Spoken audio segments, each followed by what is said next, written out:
नमस्कार मित्रों, 107.8 FM radio जय घोष में आप सभी का बहुत बहुत स्वागत। मैं सुस्मित हूं आपके साथ और इस वक्त हमारे साथ एक ऐसा व्यक्तित्व हमारे बीच में मौजूद है जिन्होंने, अगर उनके बारे में बताएं तो 85 बैच की आईएएस रही हैं और अपर मुख्य सचिव जैसे पद को उन्होंने बड़ी ही कुशलता से उस पद का निर्वहन किया है और वर्तमान में देखा जाए तो नेशनल बुक ट्रस्ट की ट्रस्टी भी हैं और इसके अलावा बहुत से काम वो कर रही हैं। अभी भी लगातार सतत वो अपने प्रयास जारी रखे हुए हैं।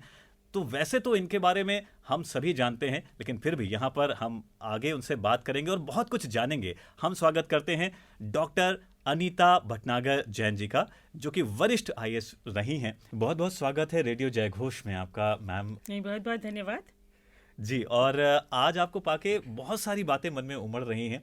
आप आईएएस जैसे एक जो देश की सबसे बड़ी और सबसे प्रतिष्ठित सेवा कही जाए, सरकारी सेवा, उसमें आप रही हैं। ये और 85 बैच में वहाँ पर आना, तो मेरे मन में एक बात ये आती है कि कैसे, जब आज के दौर में देखा जाए तो एक टेक्नोलॉजी का युग है, बच्चों के हाथ में मोबाइल है और इंटरनेट है, उसके माध्यम से सारी बातें वो जानते हैं जो भी उनको करियर में करना होता है आगे भविष्य के लिए। तो उनके मन में एक सोच डेवलप हो जाती है कि हमें क्या करना है। छोटी छोटी उम्र में बच्चों के मन में आ जाता है कि हम आईएएस बनेंगे, हम पीसीएस बनेंगे, डॉक्टर, इंजीनियर वगैरह वगैरह। लेकिन जब आप जिस वक्त स्टूडेंट लाइफ से इस तरफ आ रही थी करियर की तरफ, तो आपने उस दौर में कैसे सोचा होगा, कैसे आपके मन में आया होगा कि मुझे आईएएस बनना है? देखिए, एक तो मुझे लगता है कि हाँ, आजकल बहुत सारी सूचना है जी। बल्कि बहुत ज़्यादा ही सूचना है तो बहुत ज़्यादा सूचना होती है तो फिर विकल्पों का चयन करना भी उतना ही कठिन हो जाता है। जी जी, है ना, थोड़ी संशय की स्थिति बनती है। बिल्कुल। खैर, हमारे समय में जब ये सब सूचना क्रांति नहीं थी जी तो शायद चीज़ें ज़्यादा सरल थी, आसान थी और तय करना भी आसान था। हम्म। मेरी स्वर्गीय माता जी, उनकी बहुत इच्छा थी कि वो आईएएस में बैठे। हम्म। लेकिन हमारी नानी जी का देहांत तब हो गया था जब हमारी माता जी केवल 9 वर्ष की थी। ओहो। तो हमारी माता जी की ये इच्छा थी कि मैं आईएएस में बैठूं। हम्म। और इर्द गिर्द हम सरकारी कॉलोनी में रहते थे। जी। मेरे पिताजी प्रमुख अभियंता लोक निर्माण विभाग के पद से सेवानिवृत्त हुए। जी जी। तो इर्द गिर्द कॉलोनी में भी हमारे बगल में एक मैडम रहती थी जो कि आईपीएस में थी। ओके। तो उनको देख करके भी बड़ा अच्छा लगता था। और तो जो माता जी का सपना था और इर्द गिर्द देख कर हाँ लगा कि ये एक ऐसी सेवा है जिसमें बहुत कुछ करने के लिए अवसर मिलते हैं आम आदमी तक पहुंचने के लिए। तो इसीलिए मन में ये बात आई कि इस परीक्षा के लिए बैठूं। क्या बात है। और हमने बहुत सारी चीज़ें आपके बारे में जानने की कोशिश करी तो कई इंटरेस्टिंग बातें पता चली।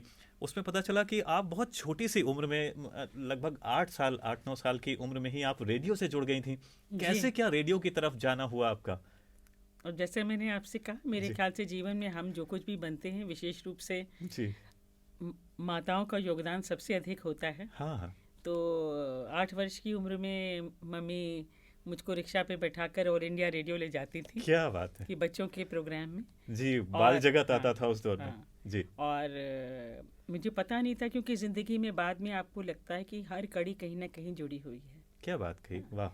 तो फिर जो वहाँ जाना शुरू हुआ और उसके बाद फिर टेलीविज़न आया लखनऊ में, तो टीवी में काम किया। जी जी। एक्टिंग की, बेस्ट स्टेज पे भी काम किया। अलग से भी मैंने आईएएस एकेडमी में प्लेस एक्ट करे हैं, डायरेक्ट करे हैं। और आईएएस सर्विस में भी हमारी आईएएस वीक गवर्नर हाउस में हर साल होती है। तो उसमें भी 9 साल तक सतत वहाँ पर कंपेयरिंग की। तो उसकी शुरुआत उस 8 वर्ष में जो वहाँ जाना हुआ, जबकि मैं झीकती थी कि मम्मी मुझे ज़बरदस्ती ले जा रही हैं, मैं नहीं जाना चाहती प्रोग्राम में, लेकिन वो बीज तो वहीं बोया गया। क्या बात है, क्या बात है। मित्रों, आपको बताएं कि इतना ही नहीं है, हम बात कर रहे हैं आज डॉक्टर अनीता भटनागर जैन जी से और इनके बारे में बहुत सी इंटरेस्टिंग बातें हैं। ये खाली इन्होंने सरकारी जो ये सेवा थी उसको ही नहीं दिया, उसके साथ साथ बहुत से ऐसे पहलू थे जो आपसे जुड़े हुए हैं। मसलन अगर हम बात करें तो आपको साउथ की कुछ फिल्में भी ऑफर हुई थी, मुझे ऐसी जानकारी मिली है। कुछ नहीं साहब, एक फिल्म में वो लोग यहाँ शूटिंग कर रहे थे तो उसमें मैंने कार्य किया था। ओहो। हाँ, कुछ फिल्म बॉम्बे से ज़रूर थी, लेकिन मुख्य उद्देश्य था सिविल सर्विसेज की परीक्षा देना। जी। तो उसी उद्देश्य की तरफ हम आगे बढ़े, उसी में आगे आप चलती रहीं। और जब ये सिलसिला शुरू हुआ, आप इस जॉब में आई, आपने ये पद संभाला, आईएएस के रूप में आपने जब अपनी सेवाएं ली, तो उसके बाद आपने बहुत सारे फील्ड्स में काम किया है। और उसमें एक चीज़ बड़ी इंटरेस्टिंग पता चलती है कि आपने पर्यावरण को लेकर के काफ़ी आप सतर्क रही हैं, जागरूक रही हैं, चिंतित रही हैं, उसके लिए आपने बहुत काम किया। और इसी के चलते आपको पन्नी मैडम के नाम से जाना जाता था। क्या था ये पूरा वाकया, क्या मतलब क्यों ऐसा आपका नाम क्यों पड़ा?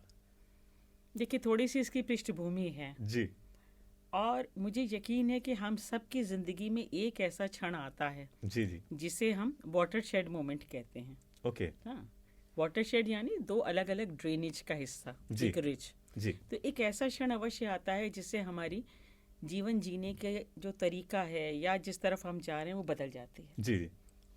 तो मैं विशेष सचिव थी नगर विकास विभाग में, और तब यूपी की बायोडिग्रेडेबल और नॉन बायोडिग्रेडेबल गार्बेज एक्ट वो ड्राफ्ट की जानी थी, और वो कार्य में ही देखती थी। ओके।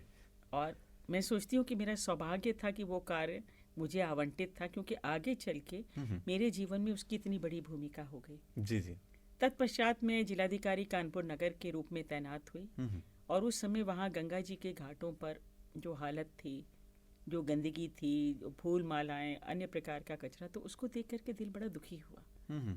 और फिर मैंने वहाँ पर, ये वर्ष 2000 की बात है, बहुत पुरानी, गंगा जी के घाट खुद साफ करने शुरू किए। ओहो। और उसके साथ ही साथ बहुत सारे विद्यालयों को जोड़ा। तो हमने 1 लाख बच्चों की बाल पर्यावरण वाहिनी बनाई थी। 1 लाख बच्चों की? जी। ओह, क्या बात है। और बच्चों में बहुत शक्ति होती है जी। और बच्चे सोचे कि हम बड़े होकर कुछ करें, नहीं, आप छोटे हैं, आप छोटे से बच्चे हैं, तब भी आप बहुत कुछ कर सकते हैं। वाह। तो ये जो बच्चे थे, इनके विद्यालयों में ये हुआ कि पॉलीथीन वो अनुमन्य नहीं होगी। लेकिन केवल कोई किसी चीज़ को कहना कि अनुमन्य नहीं है, ये पर्याप्त नहीं है। हमें समस्या के साथ साथ समाधान भी देना होगा। बिल्कुल। नहीं तो कुछ नहीं होगा। कुछ नहीं होगा। तो फिर इन विद्यालयों में जो इनके हैंडीक्राफ्ट के क्लासेस थे, SUPW क्लास कहते थे उनको, बड़ा लंबा चौड़ा नाम है, सोशली यूजफुल प्रोडक्टिव वर्क। वाह। तो उन क्लास में हमने ये अनुरोध किया कि आप कपड़े के थैले बनाएं। जी जी। क्योंकि जब हर घर में कपड़े का थैला होगा तभी तो किसी तरीके से पॉलीथीन, प्लास्टिक, पन्नी पर रोक लगेगी। बिल्कुल। तो 26,000 कपड़े के थैले बच्चों ने बनाए। ओह, क्या बात। और फिर मैं कानपुर में अन्य पदों पर भी तैनात रही, VC KDA रही और कमिश्नर कानपुर रही 3 साल। तो नगर निगम के माध्यम से हम जो पॉलीथीन अनुमन्य नहीं थी उसको जब्त कराते थे प्रतिदिन, और प्रतिदिन की फिगर आती थी। वाह। क्योंकि जब आप समझें कि ये चीज़ हमारे लिए नुकसानदेह है, तो पॉलीथीन अगर नालियों में जाती है तो नालियाँ चौक हो जाती जी। हैं। ये कहा जाता है कि जो पॉलीथीन की उम्र है वो कई लाख साल है। बिल्कुल। तो क्योंकि जगह जगह में पॉलीथीन के उपयोग को रोकने की चेष्टा कर रही थी, और मैं कुछ गार्डन में जाती थी सुबह टहलनी, तो वहाँ पन्नी उठाती थी। तो उन लोगों ने और कुछ सब्जी वालों ने, जी जी, जहाँ हम कपड़े के थैले बांटते थे, बच्चे साथ में जाते थे जो बनाए और बांटते थे फ्री में कि लोग अपनी सोच बदलें, तो उन्होंने मेरा नाम पन्नी मैडम रख दिया था। वाह, क्या बात है। ये एक इंटरेस्टिंग बात है। देखिए किस तरह से मतलब एक अपनी एक पहचान बन जाती है, और वो पहचान भी एक आदर्श के रूप में अगर हो तो फिर वाकई में हमारा जो काम है वो कहीं ना कहीं लगता है कि सार्थक हो रहा है। और आपने इस तरह से भूमिका निभाई है, एक बड़ा काम किया है आपने पर्यावरण के क्षेत्र में। लेकिन इसके साथ साथ कुछ और संगीत में कुछ और जुड़ाव रहा है आपका, कुछ डांस से, कुछ नृत्य नाटिकाओं के बारे में पता चला है हम कथक सीखना चाहते थे बहुत साल पहले जी, लेकिन तब कथक तो नहीं सीख पाए, लेकिन हाँ ड्रामा बहुत किया। लेकिन किसी न किसी रूप में, जैसे हमारी सर्विस में, IAS सर्विस में, यूपी में तो बहुत अच्छी बात है, यहाँ पर एक IAS वीक का आयोजन हर वर्ष होता रहा है। हाँ। तो उसमें एक सांस्कृतिक कार्यक्रम होता है जो कि गवर्नर हाउस में किया जाता है। अच्छा। तो उसमें अपने साथी अधिकारियों के साथ हमने कई नृत्य नाटिकाएं उसमें करी। जी जी। और मजाक में हमने अपने जिलाधिकारियों से कहा भी कि भाई आपको तो हमने नचवा दिया। क्या बात है। हाँ, तो उसमें क्योंकि हम सभी सर्विस के लोग होते हैं, उन्हीं के समक्ष सांस्कृतिक कार्यक्रम होता है। जी जी। और तो न केवल उसको कार्यक्रम को करने में, और करने के बाद जो आपस में एक अटूट रिश्ता बन जाता है, जी जी, एक टीम वर्क जैसी बात होती है, साथ में आप काम के दायरे से थोड़ा आगे बढ़ कर के रहें। और जैसे हमारे जो पति हैं वो 83 बैच के इनकम टैक्स के IRS के ऑफिसर रहे हैं। जी जी। तो उन्हें भी थोड़ा सा नृत्य का शौक है। हम दोनों ने अच्छा। सीखा तो नहीं है। तो हमने आईएएस वीक में जैसे कुंभ पर एक नृत्य नाटिका करी, अरे वाह। और एक हमने महिलाओं को लेकर पे भ्रूण हत्या पे से संबंधित करी थी। जी जी क्योंकि हम जिस विषय पर करें उस पर हम सोचें कि उसकी सामयिकता क्या है, जी। मनोरंजन भी, और हम उसके साथ साथ क्या करें, आगे क्या करना है। क्या बात है, आपने कला के इतने आयामों को छुआ है। और सबसे बड़ी बात है कि आप इतना जो एक आईएएस जैसा जो एक पद है उसके साथ मतलब तमाम जिम्मेदारियां होती हैं, मुझे लगता है शायद समय निकालना बहुत मुश्किल होता है उसमें। आप क्या कहें, मतलब जब ऐसे किसी पद पर कोई अधिकारी होता है तो वो बहुत रूखा सा हो जाता है, लेकिन आपने जो चीज़ें बताई हैं उससे ये लगता है कि जो भी आपके साथ जो लोग रहे हैं, सहकर्मी रहे हैं या और भी जूनियर लेवल पे लोग रहे हैं, वो एक परिवार की तरह रहे। तो कैसे आप एक सामंजस्य बैठाती थी, कैसे जोड़ती थी उनको? नहीं, मुझे ये लगता है कि ये रूखा होना तो बिल्कुल सही नहीं है। जी जी क्योंकि हम रूखे अगर होएंगे तो दूसरों के लिए बाद में अपने लिए ही सबसे ज़्यादा खराब है। जी जी तो मुझे कभी कभी ये बात समझ में नहीं आती, या मुझे लगता है उसका समाधान है कि लोग कहते हैं समय नहीं है। जी तो जिंदगी में, विश्व में जिन लोगों ने कुछ हासिल किया, तो समय तो वही 24 घंटे है। बिल्कुल। हाँ, लेकिन हमें जिंदगी की में समय की अहमियत समझनी चाहिए। हम्म मैं प्रायः लोगों से पूछती हूँ, बड़े बड़े लोगों से पूछती हूँ, बच्चों को छोड़ दीजिए, हम्म कि अगर आप जीवन की एक परिभाषा देनी है, सरलतम परिभाषा क्या है जो हम और आप सब पे लागू होती है। लोग बड़ी बड़ी बातें कहते हैं, हमें खुश रहना है, हमें सपने देखने हैं, हमें ये करना है। जी परंतु शायद जो उत्तर मैं ढूंढती हूँ, जो मैं बाद में उनको बताती हूँ, जी जी कि जीवन की सरलतम परिभाषा जो मुझ में, आप में, सब पे लागू है, जी जी कि जीवन समय है, प्रथम सांस से अंतिम सांस तक। क्या बात। अब उस सांसों के बीच में हम उस समय पर का क्या करते हैं, वैसा ही हमारा जीवन होगा।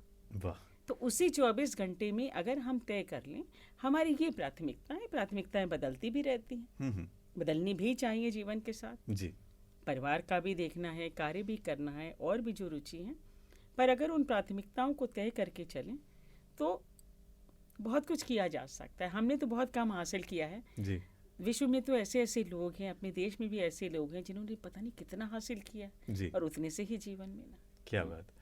आपने इतना सब कुछ करने के साथ साथ कई पुस्तकें भी लिखी हैं, कई किताबें आपकी विभिन्न विषयों पर हमने देखी हैं, और उनमें कई विषय तो ऐसे जो बड़े संवेदनशील हैं, मन को झकझोरने वाले हैं, कहीं ना कहीं सोचने पे मजबूर करते हैं।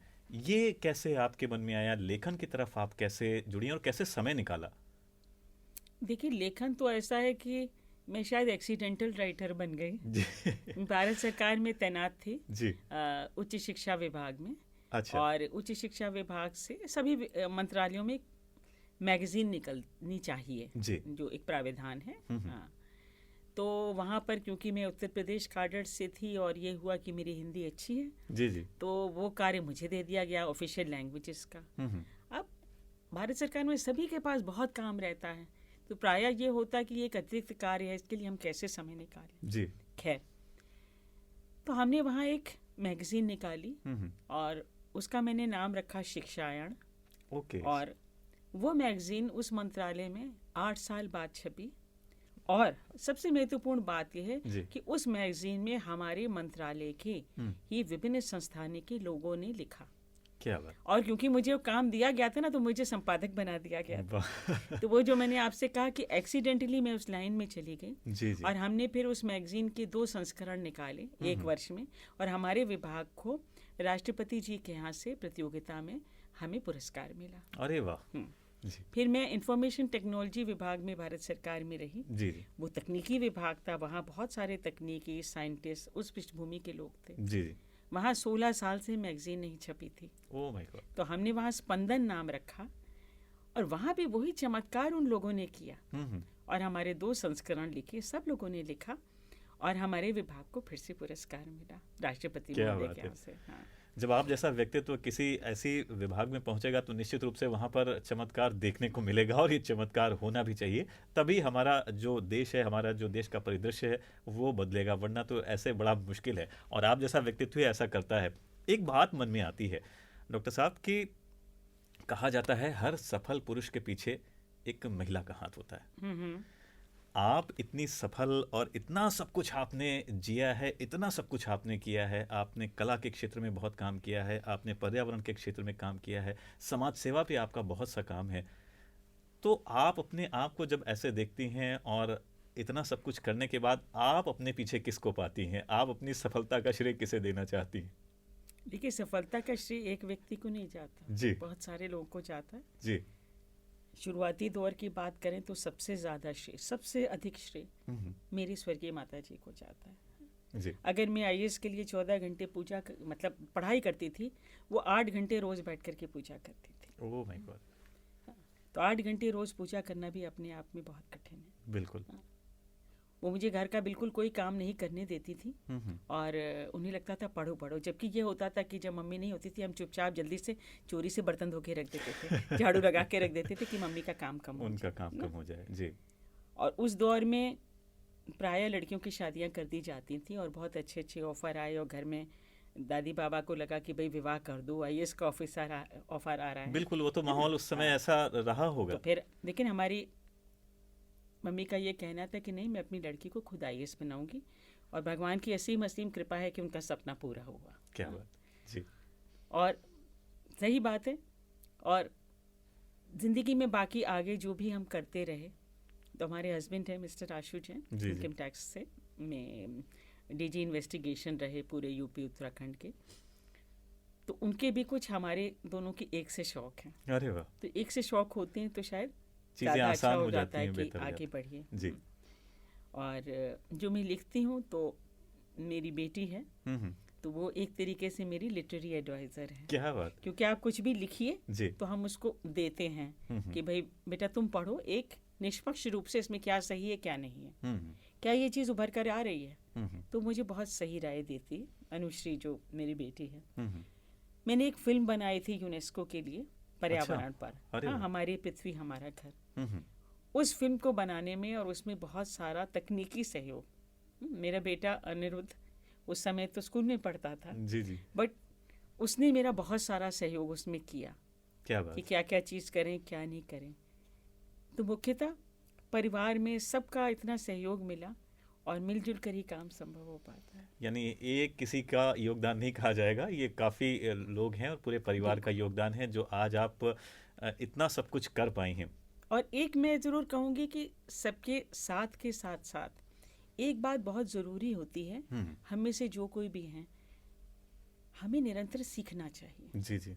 अगर हमारे अंदर जिज्ञासा होगी तो हम निरंतर हर जगह देखेंगे कि अच्छा यहाँ नया क्या है, जी मुझे इससे क्या और मिल सकता है। जैसे मैं बहुत जगह कार्यक्रमों में मुख्य अतिथि के रूप में जाती हूँ, लेकिन वहाँ अन्य लोग भी हैं जो बोलते हैं जी। और मैंने अनेक बार पाया कि उनके उद्बोधन से मुझे कई चीज़ सीखने को मिली कि हाँ इस चीज़ का ये भी पहलू है, हाँ इस चीज़ को ऐसे भी रखा जा सकता है।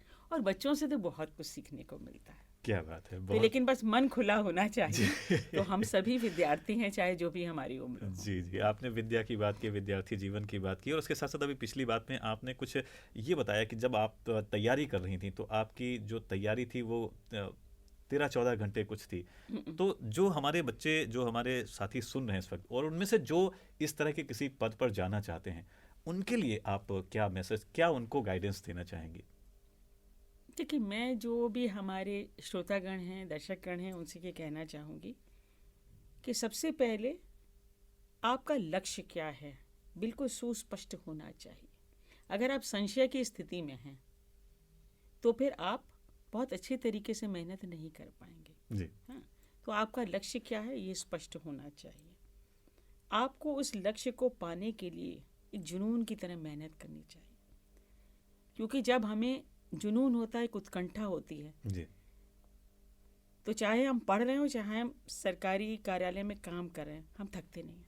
क्या बात ना, चाहे 12 घंटे 14 घंटे 16 घंटे जितने भी, बहुत से बच्चे आजकल 18-18 घंटे काम करते हैं, बताते हैं। जी जी। तो तब थकान नहीं होती, क्योंकि जो हम करते हैं ना उसको करने में मज़ा आता है, मज़ा आ रहा होता है, चाहे पढ़ रहे हो चाहे वो कर। तीसरी बात ये कि परिश्रम करना। तो हमारे एक लक्ष्य हुआ और मैं ये भी कहूँगी कि सपने भी देखे, जी, क्योंकि उन सपनों को पाने के लिए फिर आप परिश्रम करते हैं, फिर हम वो परिश्रम करें। परिश्रम के साथ साथ ये भी आवश्यक है कि हमारा एक बैकअप प्लान हमेशा होना चाहिए। जी। क्योंकि ज़िंदगी में हर जगह, चाहे रिश्ते हों चाहे कार्य क्षेत्र हों, हमारे हाथ में केवल वो है जो हम कर सकते हैं। क्या बात कही, वाह। जो कभी कभी बहुत देर में समझ में आता है। जी जी। तो हमारे हाथ में केवल उतना ही है, तो हम प्रयास अपना पूरा करें। बिल्कुल। तो जो कहते भी है ना कि कर्म की है जा फल की चिंता मत करे मत करे इंसान। इंसान। वो पहले लोगों को लगता है, हमें भी लगता था जब हम छोटे थे कि अरे जी। कैसी बात है, फल की इच्छा क्यों नहीं करें। जी। हाँ, फल की इच्छा मतलब एक स्वप्न, एक लक्ष्य होना चाहिए, लेकिन प्रयास ही हमारे हाथ में, और अपना सर्वोत्तम सर्वश्रेष्ठ प्रयास कीजिए। आपकी प्रतिस्पर्धा किसी दूसरे से नहीं है, जी। प्रतिस्पर्धा केवल अपने आप से है। क्या बात। हाँ, हमने इतनी पढ़ाई करी, या मैं आज जैसी भी इंसान हूँ, जी क्या मैं कल 1 महीने बाद आज से बेहतर इंसान बन सकती हूँ? जी। तो अगर ये सोच कर करेंगे तो मुझे पूरा विश्वास है कि जो भी आप करना चाहते हैं आप वहाँ तक अवश्य पहुँचेंगे।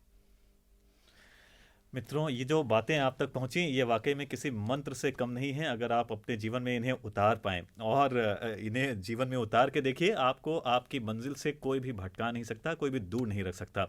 बड़ी काम की बातें आपने बताई। और चलते चलते अब हम चाहेंगे कि हमारे जो भी साथी हमें देख रहे हैं, सुन रहे हैं, उनके लिए आप क्या कहना चाहेंगी? उनके लिए मैं बस 2 पंक्तियाँ कहना चाहूँगी जो जी। मैंने बाल पर्यावरण वाहिनी के लिए जी। बनाया था स्लोगन। अरे वाह। जी। एक सृष्टि एक जीवन। हम्म। इतने बड़े ब्रह्मांड में केवल एक ही सृष्टि है, एक सृष्टि एक जीवन। और इसी सृष्टि पर, अपनी पृथ्वी पर केवल जीवन है। बिल्कुल। हम बहुत दूर दूर तक पहुंच गए हैं लेकिन हमें जीवन कहीं नहीं मिला। कहीं नहीं। हाँ। जी। तो एक सृष्टि एक जीवन, मुझे भी कुछ करना है। वाह। तो थोड़ा सा कुछ करेंगे ना, तो हम सब का कुछ मिल करके एक बहुत बहुत बड़ा कुछ हो जाएगा, वाह। और अपने हाथ में भी वही है।